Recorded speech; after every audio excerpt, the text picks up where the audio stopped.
Well, I grew up in St. John, New Brunswick, and started playing golf at the Westfield Golf Club. My older brothers and my father were members at the local club, so that's how then I, of course, wanted to tag along with them, so I ended up joining as well and started playing golf there.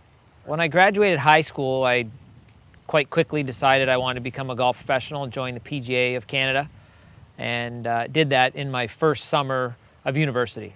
So when I was in University of New Brunswick in Fredericton, I would spend my summers at the golf course working as an assistant professional. And then when I graduated, I sort of had a dream of moving to Ontario and working at Glen Abbey as a teacher, coach, and fortunately I got the job. I moved here in spring of 2000 when I graduated university, and started working here later that year.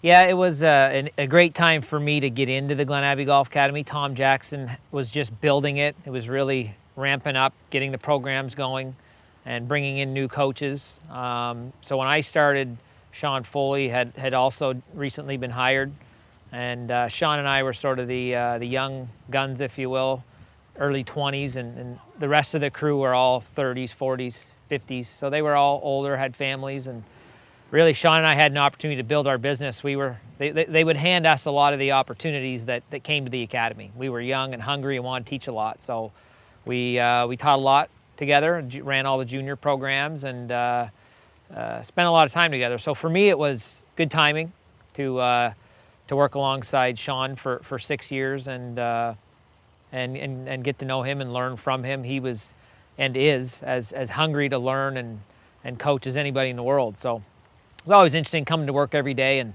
he'd pretty much go home and read a book every night, and it's always interesting to hear what he was learning and all the things that he was developing as a coach. He became golf psych certified in the psychology side of the game. Then he and I both decided to become personal trainers, improve the physical understanding of the game. So in those early years, we already had sort of as an academy, we were a very technical academy at that time. I think a lot of people came to us and still come to us for improving their golf swing. So we were trying to round that out and understand the mental side, the physical side. Of course, now it's changed over the years. It's evolved, developed since Tom and Sean left. We now have a full-time fitter on site, multiple fitters, so we're a fitting facility as well.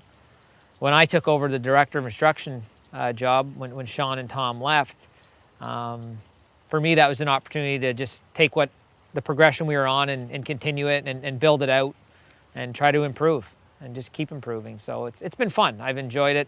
I certainly appreciate and look back on how good those years were for me getting started. But you never stop getting better. And I think as an academy, we're as good as we've ever been, and hopefully be better next year.